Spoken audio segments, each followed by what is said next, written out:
Is that a hot dog with chili? It's a pulled pork sandwich with beans. Pulled pork sandwich with beans. Okay. You got it over there? In the corner of the expo. Yep. Are they selling for Bitcoin? They're not. Neither of the food places are. I think they make it a prerequisite, right? Yeah. Who are you? My name is Jeffrey Tucker, and I'm the CEO of Liberty.me, which is a new social and publishing platform for people who like human liberty. Yeah. What are you? What am I? Well, I'm a dedicated anarchist, if that's what you mean. I know I don't look like one, but I am. And why? Well, I think at some point in my life I realized that the government is basically a myth. They claim that they're going to give us security, they claim they're going to give us a better life, but actually all they do is take stuff. And when I reflected on my own life, I realized that all the best parts of my life basically consist of moving and living within a space of my own creation through my own human volition and agency, and that's the essence of anarchism. I think if everyone would just become conscious of this, everyone would be an anarchist too. Is there a revolution? A revolution. Well, I think in a way the revolution against government is ongoing in all times and all places. And that's why government has to constantly keep up the propaganda that it's helping us, that it's providing us security, that it's making us better people or whatever. But it's really not true. And I think the ultimate act of independence of any individual is to sort of realize this and to sort of mentally and intellectually secede from the prevailing regime. Should anarchists organize? I think in a way this is not the right word. Anarchy does not need to be organized, it just needs to be lived. And all of us can live in a more anarchist way ourselves, just simply by kind of breaking free of the prevailing paradigm. There are many, every system has a flaw. Even the tightest state system has a flaw. No matter how total the state is, there's always a zone of freedom. If you can find it, exploit it, live within it, you can live a better life. And if everybody does this, eventually the system begins to break down. That's how states break down.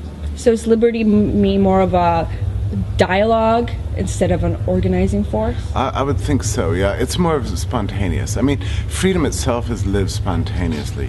Societies that are good societies organize themselves spontaneously, not according to some goal or plan, but according to individual agency and cooperation between individuals. Radical diversity, is, I think, the key to gaining anarchism. And I also think in our own time, anarchy can be achieved through technological innovation.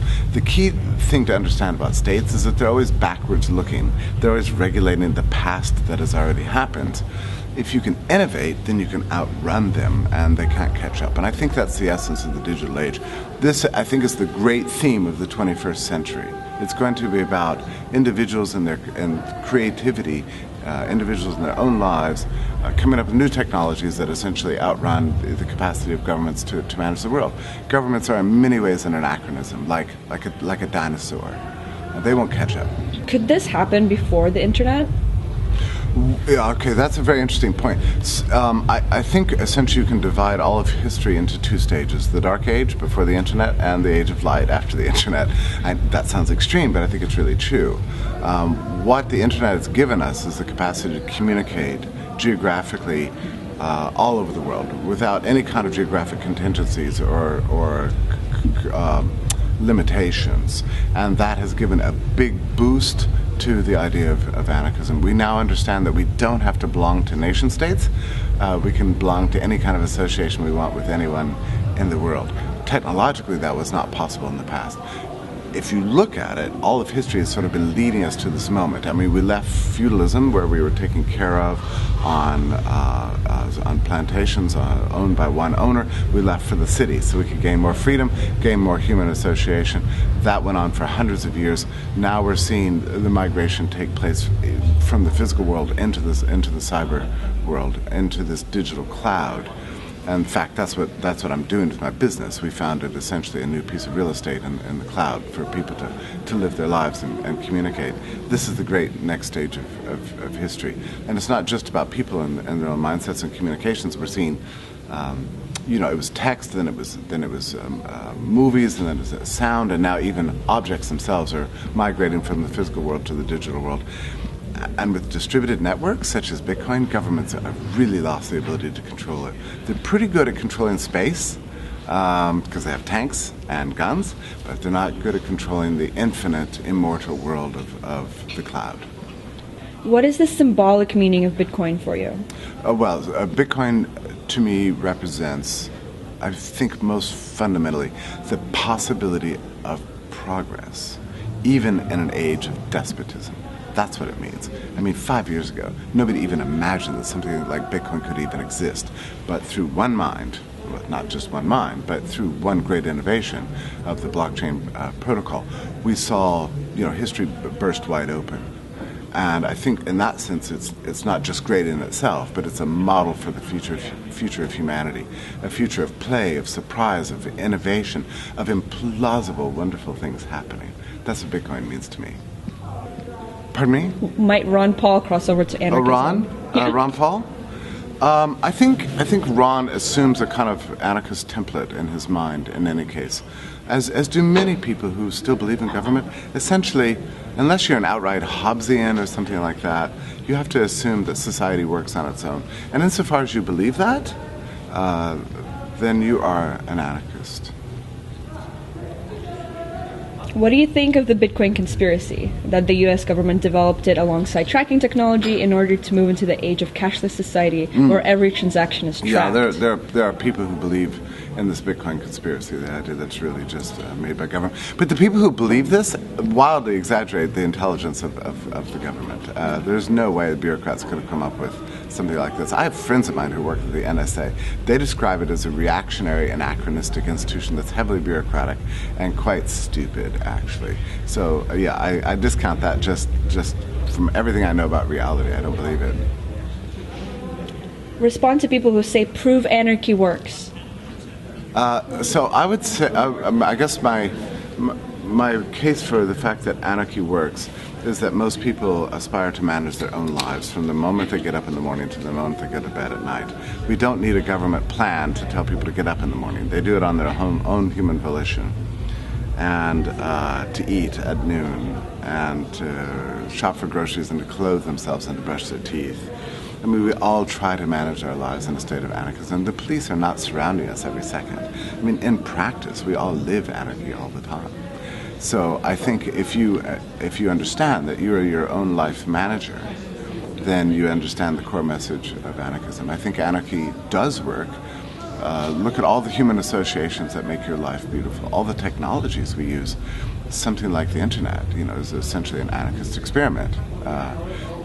Or the smartphone that you carry in your pocket. No politician invented that. That's a creation of anarchy. The app economy, with now millions of apps that serve every human need, none of them were developed by bureaucrats or politicians. They were developed by anarchy itself.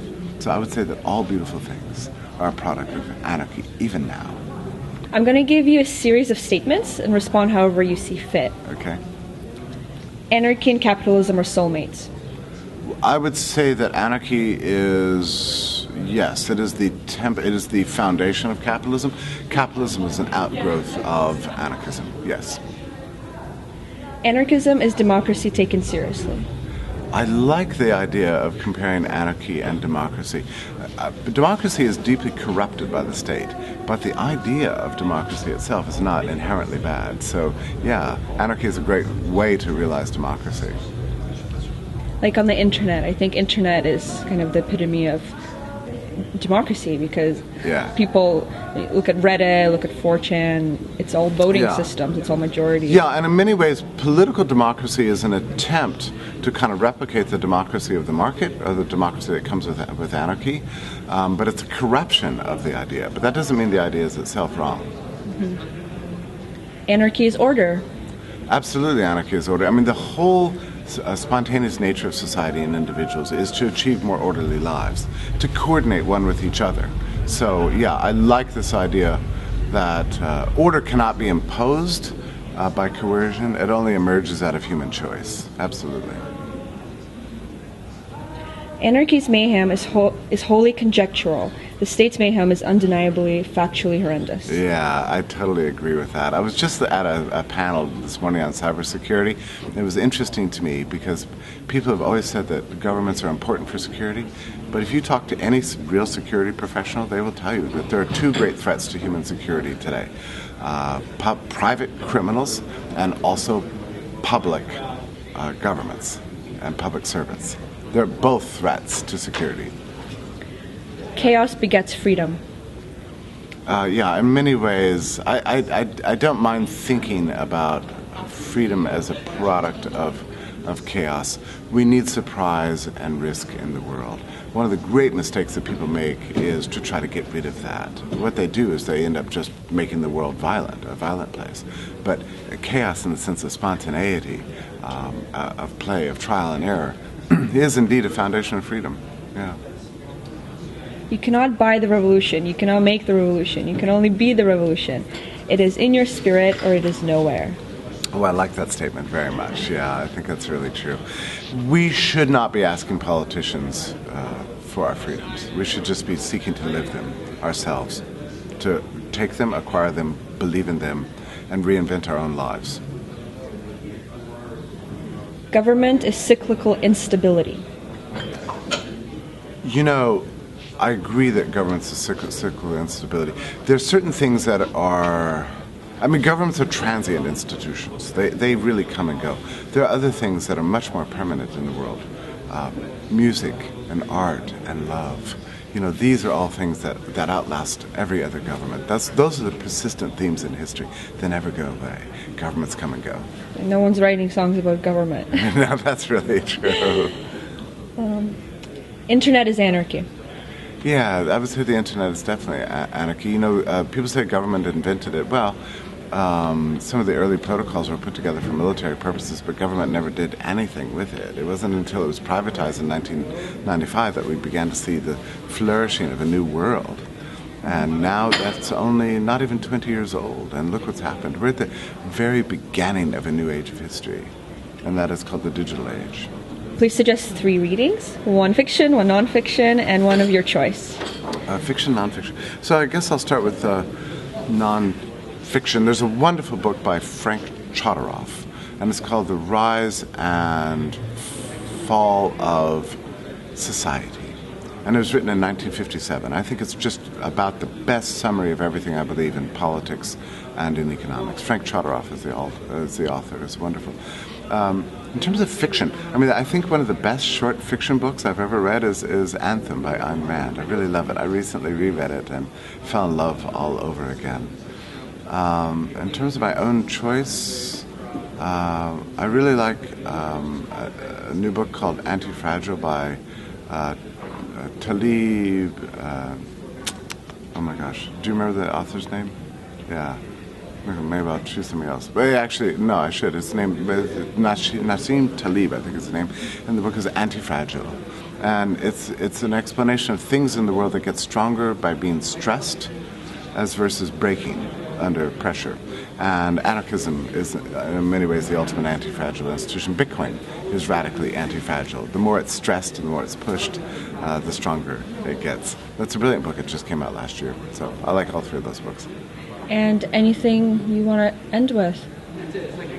I would suggest, here we are at a Bitcoin conference, right?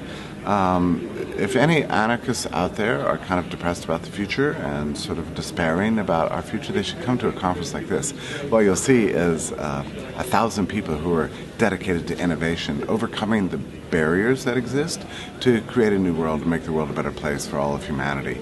I love the spirit that prevails at Bitcoin conferences for that reason, because I do believe that we can do this. We can do this. In the 19th century, there were many barriers to progress, most of them having to do with privation and the natural world.